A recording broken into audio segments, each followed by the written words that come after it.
नबी पाक सल्लल्लाहु ताला अलैहि वसल्लम के सहाबी हजरत मुआज़ इब्ने जबल के पीछे वो नमाज पढ़ने वाले बंदे ने क्या किया, उसने नमाज तोड़ दिया, अपनी पढ़ ली, लोग बुरा भला कहने लगे। वो शख्स अकेला था, परेशान हो गया। अब उसके अंदर तो कुछ और था नहीं, थका हुआ था। उसने कहा, यार तुमने मुझे बहुत तकलीफ दी, मैं अब हुजूर की बारगाह में जाऊंगा। जाके अर्ज की, या रसूलल्लाह सल्लल्लाहु अलैहि वसल्लम, मैं ऊंट चराने वाला आदमी हूँ, मैं थक जाता हूँ, तकलीफ में हूँ। मुआज़ इब्ने जबल हमें नमाज पढ़ाते हैं और बड़े प्यारे सहाबी हजरत मुआज़ इब्ने जबल, लेकिन फरमाते हैं हुजूर इतनी लंबी नमाज पढ़ाई कि मैं थक गया और फिर मैंने अपनी नमाज पढ़ी और नमाज पढ़ के हुजूर में बैठ गया, लोग मुझे बुरा भला कह रहे हैं। हजरत अबू मसूद अंसारी रदी अल्लाह तआला अन्हु फरमाते हैं, मैं भी उस जमात में शरीक था, मैंने हुजूर को इतने गुस्से में कभी नहीं देखा।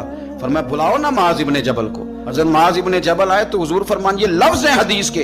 हुजूर फरमाने लगे, किसने इजाजत दी इतनी लंबी नमाज पढ़ाने? फरमाया, मैं लोगों को दीन के करीब करता हूँ, तू दूर करता है। फरमाया, ज्यादा से ज्यादा तूने पढ़नी हो तो सूरह शम्स पढ़ लिया कर, सूरतुल दुहा पढ़ लिया कर।